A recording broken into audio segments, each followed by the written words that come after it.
Est-il possible de vivre plusieurs vies? Cette question peut paraître stupide et la réponse super évidente. Mais certains témoignages sont assez troublants.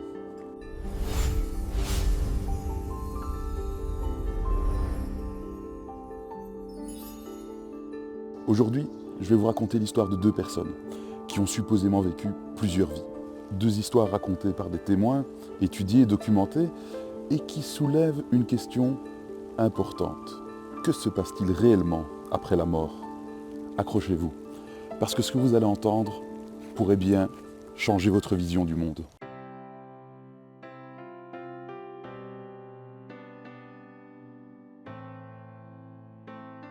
Tout commence au début des années 2000, avec un petit garçon américain de seulement 2 ans, James Leininger. C'est à cet âge-là que ses parents remarquent quelque chose d'étrange. Au moment du coucher, James commence à faire des cauchemars terrifiants. Il hurle, se débat, transpire et répète sans arrêt « L'avion! L'avion s'enflamme! Je n'arrive pas à sortir !» Pour un enfant qui ne sait même pas encore faire de phrase complète, ces mots frappent ses parents de plein fouet. Au fil des semaines, les cauchemars deviennent plus précis. James est capable de les raconter à ses parents et leur dit qu'il était pilote. Qu'il pilotait un Corsair, un avion de la Navy. Qu'il s'était écrasé dans l'eau près d'un endroit qu'il appelait Natoma. Sa mère, troublée, note ces détails. Elle pense d'abord que c'est de l'imagination.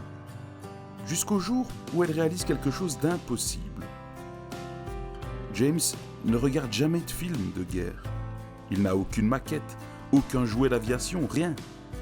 Un jour, alors qu'il joue avec un petit avion en plastique, il dit « C'est comme ça que l'hélice se bloque quand il y a un problème d'huile. » Une information extrêmement technique. Les parents commencent à investiguer et ils tombent de leur chaise. Il existe bien un USS Natoma Bay, un porte-avions de la Seconde Guerre mondiale.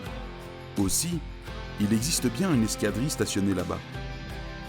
Et parmi les pilotes, l'un d'eux est mort exactement comme James l'a décrit. Avion touché, moteur en flammes, crash en mer. Son nom, James Houston Jr. Même prénom. Les parents vont encore plus loin. Ils participent à une réunion d'anciens combattants de l'escadrille. Et là, c'est le choc final. James, le petit garçon, reconnaît des vétérans qu'il n'a jamais vus de sa vie. Il se souvient de leurs surnoms, de détails minuscules, des choses que même les familles ne connaissaient pas. Quand on lui montre une photographie d'un avion Corsair, il dit « C'est lui !» Il se penchait toujours à gauche avant de remonter. Les anciens pilotes présents à cette réunion confirment. Les Corsairs se penchaient effectivement à gauche au décollage. Et quand on demande à James comment il savait tout ça, il répond simplement « je me souviens, c'est quand j'étais pilote, avant ». Cette histoire a fait le tour du monde. Et elle reste l'une des histoires les plus incroyables étudiées par les chercheurs sur la réincarnation.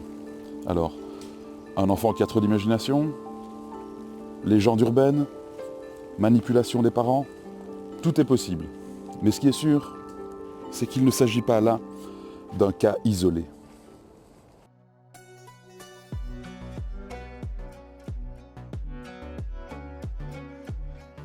Notre seconde histoire se déroule en Inde, au début du XXe siècle.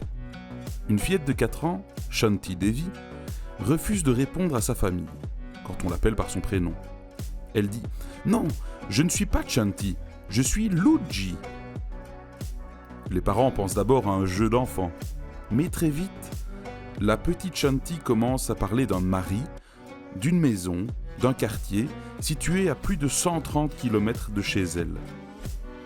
Elle décrit précisément la couleur des murs, la disposition des pièces, le puits dans la cour et même son ancien métier.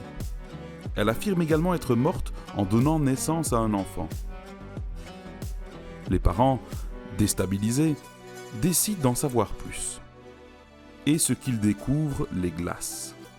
Dans la ville de Mathura, à plus de 100 km, Une femme du nom de Luigi est effectivement morte lors d'un accouchement. Elle a laissé derrière elle un mari et un fils. La nouvelle devient si médiatisée qu'une commission d'enquête officielle, présidée par un juge, décide de vérifier les faits. Ils emmènent la petite Shanti dans la ville de Mathura, en secret, sans lui dire où on va. Et quand la voiture arrive, Shanti regarde la rue et dit « C'est ici !» On la laisse marcher. Elle se rend directement dans la maison de son ancien mari. Et là, devant plusieurs témoins, elle reconnaît le mari, le fils, des objets personnels de sa vie passée, des recoins de la maison qu'on ne peut pas voir de la rue, et même de l'argent qu'elle avait caché dans une niche derrière le lit.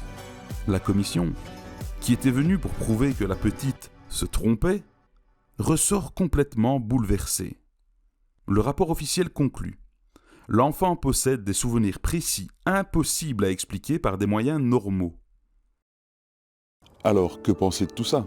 Ces deux histoires, racontées par des témoins, étudiées par des enquêteurs, parfois même des commissions officielles, restent parmi les plus troublantes jamais entendues. Des enfants qui se souviennent de détails impossibles. Des souvenirs qui sont liés à des vies éteintes.